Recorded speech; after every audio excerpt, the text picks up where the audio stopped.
નમસ્કાર, હું છું કેતલ અને આપ જોઈ રહ્યા છો CB24। મહેસાણા મહાનગરપાલિકાની ચૂંટણીમાં વોર્ડ નંબર 13માંથી ભાજપના પાયાના સ્તરે કામ કરતા કાર્યકર રમેશભાઈ ભીલને ટિકિટ આપવામાં આવી હતી। ચૂંટણીના પરિણામો જાહેર થતાં જ રમેશભાઈ ભીલ સહિત ભાજપની સમગ્ર પેનલનો ભવ્ય વિજય થયો છે।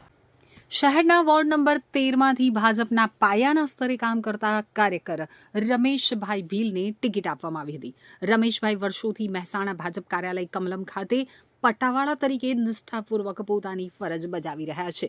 તો ચૂંટણીના પરિણામો જાહેર થતાં જ રમેશભાઈ ભીલ સહિત ભાજપની આખી પેનલનો ભવ્ય વિજય થયો છે।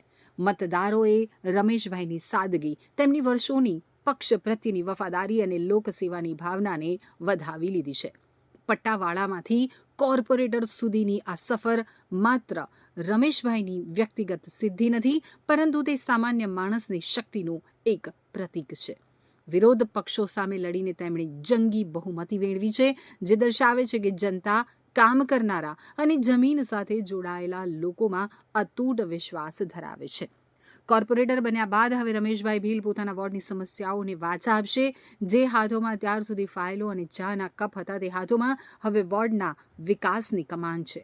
રમેશભાઈએ જીત બાદ વિનમ્રતાપૂર્વક જણાવ્યું હતું કે તેઓ પક્ષના આભારી છે અને લોકોની સમસ્યાઓના ઉકેલ માટે સતત કાર્યરત રહેશે।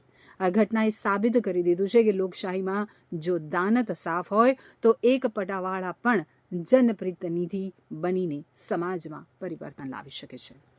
क्या काम करते हो? मैं कार्यालय में सेवक तरीके सेवा बजाता हूँ। मेरे को वार्ड नंबर 13 की टिकट मिली है ST सीट पे और मैं बहुत उत्साहित हूँ।